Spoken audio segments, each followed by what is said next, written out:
it's not every day na mabibigyan ka ng opportunity to be part of a band that is already established and very big na no, sa OPM. So, sobrang saya lang din na sila yung kasama. I think Siguro sa process na din, no, well, kasama namin sila Sir Raymond Marasigan and Mr. Buddy Zabala sa paggawa ng buong EP na to. So, yun. Ano ba? Fun fact is, one of the more fun things, recordings na ginawa natin, sobrang bilis. Parang on average, lumalabas one song a day. So, very quick. Tapos, always fun, hindi mahirap katrabaho ng mga tao. Matagal na namin silang katrabaho, and even sila, si Raymond at saka si Buddy, along with us sa recording sa Kadama, sa Shinchi. So, it was really, really fun. Nothing really, super out of the ordinary. Pero it was really fun. Mabilis lang yung ito. Inspiration behind Inspiration.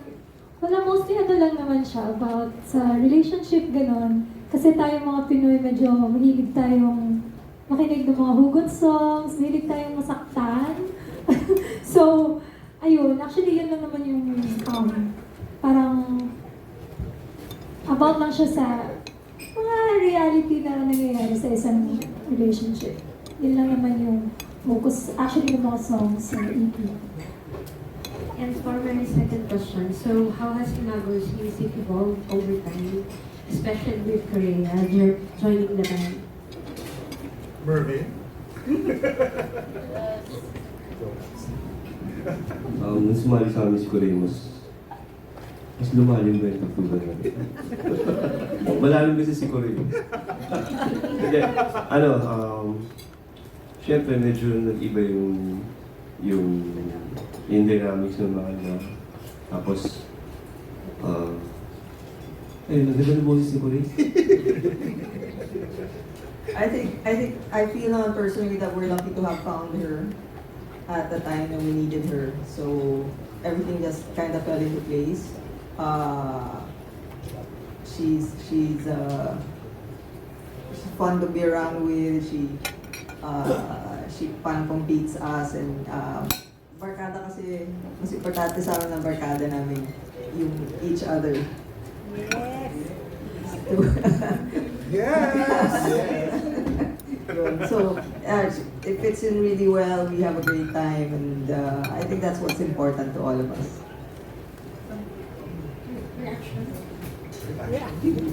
Wala silang choice. Dinigrin ako ng birthday kanina. Ayusin mo yan. Sabi ko, ganda niyo yung mga sasabihin niyo sa akin. Joke lang.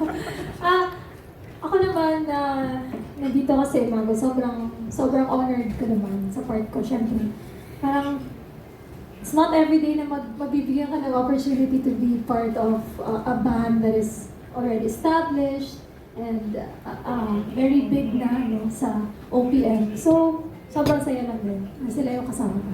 I think I want to add that we really wanted to get original songs out with her as part of the songwriting para mabuo na yung sound namin with her. So we're happy to have this EP coming out because she wrote most of the lyrics, and we're very excited for the world to hear it. Tsaka baka may hindi nakakaalam na si Corey, in her own right, meron na siyang career before talaga. She had her own thing going on. And we're just lucky na nagka-hiatus siya doon, tapos kami kailangan namin ng panibagong band member to move forward, and we sort of found each other. And yun nga, maraming magaling na kumanta, maraming perfect pitch and everything, pero hindi yun yung hanap, mas importante yung hanap mo kabanda. And we're so lucky na ka-vibes namin siya, kahit medyo younger siya ng konti. Pero okay na yan, kasundo kami lahat. May mga changes din sa music, sa style, branding. Napilitan kaming magsuot ng maganda dahil kay Corey.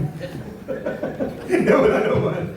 Very natural lang naman sa amin. So, kung ano yung nakikita mo sa amin, music-wise, how we conduct ourselves on stage, how we play, how we look, it's all, I'd like to think, naturally, na yun lang naman ang lumalabas sa amin. So, masaya kami ngayon, moving forward, and I I guess as far as shows, sana nakikita ng mga tao na excited kami moving forward and just happy to play.